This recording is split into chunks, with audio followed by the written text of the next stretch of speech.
Hi guys, welcome to my channel. I'm Chiara, and in today's video I'm going to talk to you about the process of learning to drive with a disability and the adaptions I have in my car, and then I'm going to do another video where I show you me driving my car. So if you don't know, when I was 2 and 10 months I suffered a stroke resulting in right side hemiplegia, and I will link a full video about my disability here and down below if you want to go watch it.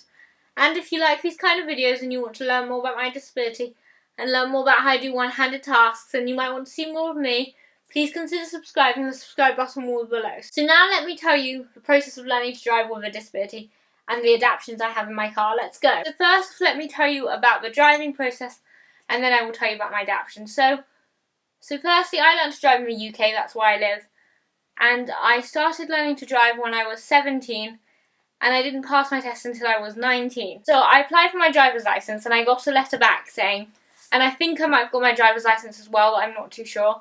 I got a letter back saying, please book an assessment to see if you're eligible to drive and to see what adaptions you would need for you to safely drive. So we did that, and they have like a few assessment centres. Sorry, my watch is stuck, it's really annoying me.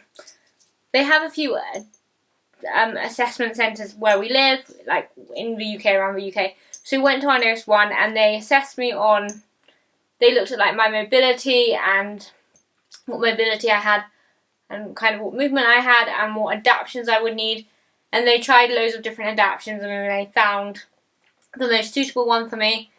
And then once they had done that, they kind of like, we went in the car to just check that those were the right adaptions for me or if there was any more I would need. And then once they had done that, they sent me a letter, and I think they sent DVLA a letter saying Chiara is eligible to drive, please get your driving lessons. To me they said, please get your driving lessons through this driving instructor. So they found me a driving instructor that had the car with the adaptions I would need. So they found that for me too, and they said, please book your driving lessons through this, and then when he feels you're ready to take your test, then you will take your test, and then you'll be able to drive. My driving instructor had an adapted car, so he had the exact same adaptions I have now in my car. So that's why they chose the driving instructor. So, and the assessment centre also spoke to my driving instructor about my disability and what disability I had and stuff. Before I took my practical test, in England you have to do a theory test, and how it works is, it's basically like a test where they ask you what's this road sign, road safety things.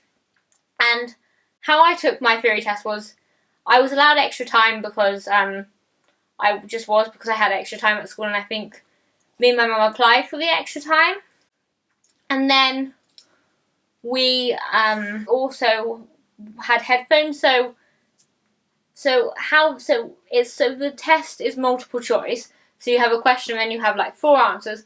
And what I did was I wore headphones and I just clicked on the question and then I read all 4 of the answers, and then whichever one was right I just clicked on it, and then the next question I moved on to it. And then they also do a bit in the test called hazard perception, which is where you like have to click hazards, so that's quite easy to do, so you don't really need headphones for that.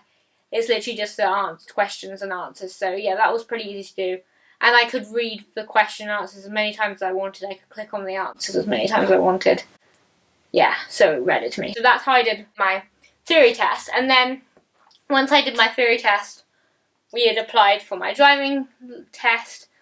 Me learning to drive, overall it took about 18 months. Like I said in the beginning, I started learning to drive at 17 and I didn't pass until I was 19. I had lessons once a week for an hour every week. So yeah, it was quite a long process, and it was very frustrating because it was just so frustrating because it just took a long time, and I found it really frustrating. Obviously I did it, it doesn't matter, but it still was a very frustrating process for me to go through. And then I applied for my test and I passed my test on the 3rd time. I didn't pass the first time, but I did pass, and it doesn't matter how long it takes as long as you pass. So yeah, once I passed my test I was able to drive. So yeah, so that's pretty much my driving process and what it was like for me to learn to drive. The only thing that was really different is that I had to have a little assessment to see if it was safe for me to drive and to see what adaptions I would need. And I had a driving instructor that had a specially adapted car for my needs as well, but that was it. Okay, so now I'm going to tell you about the adaptions I have and how we kind of got my car adapted. So, first off, how we got my car adapted is, we bought a normal automatic car. If you don't know, if I haven't said, I drive an automatic car.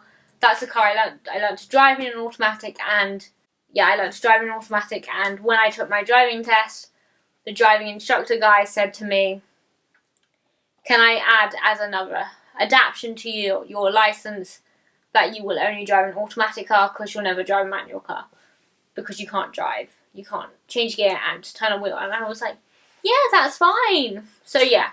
So I can only drive a car if it has my adaptions and if it's automatic. So what we did was we brought my car. It was just a normal automatic.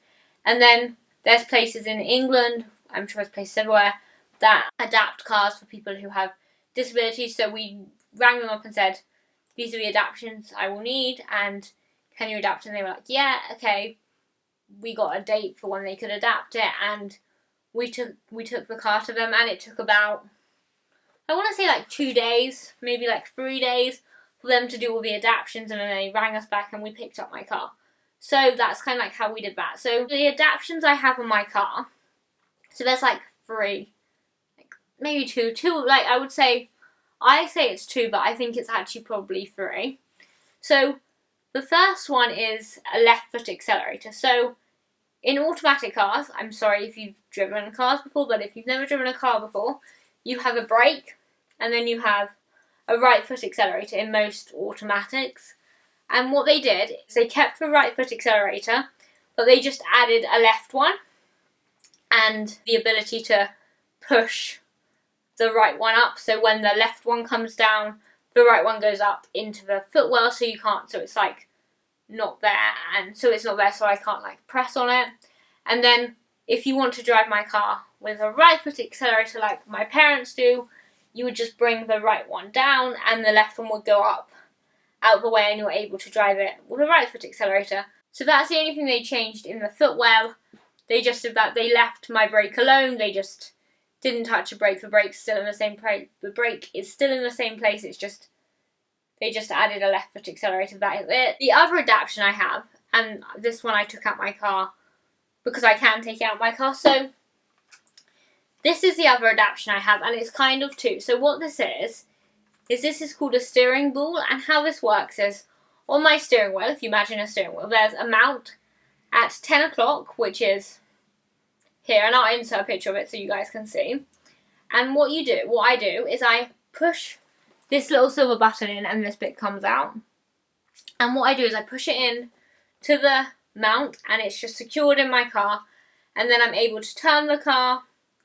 I'm able to steer the car like that. That's how I hold my steering wheel with my steering ball. So I'm able to steer safely, and I'm able to turn corners easier because when you turn corners you have to turn the wheel. So yeah, it just helps me steer, basically, is this bit.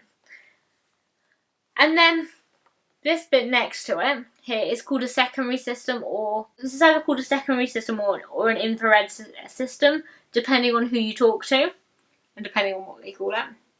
And what this does for me is it just has my indicators on, my horn, my lights, and my windscreen wipers, and it helps me control my indicators and my lights and my car.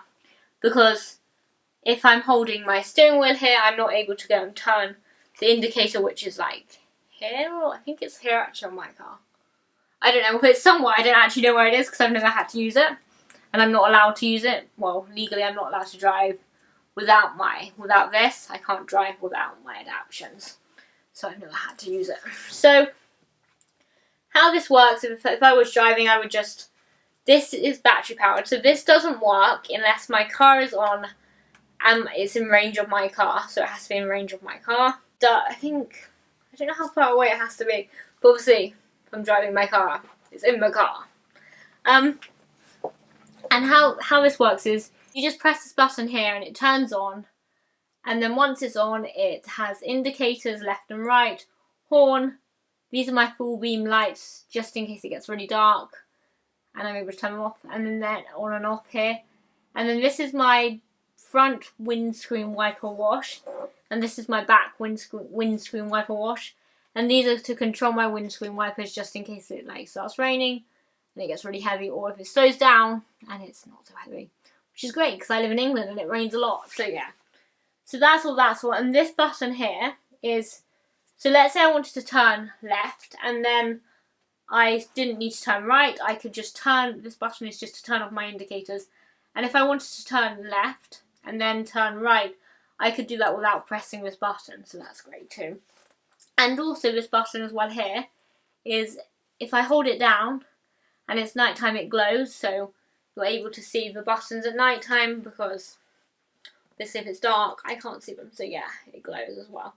And this is battery powered. I think it's just AA batteries or AAA batteries. I'm not too sure. And this probably lasts, I haven't had to change the batteries yet, so it lasts quite a long time. So yeah, that's pretty much it. And my adaptions.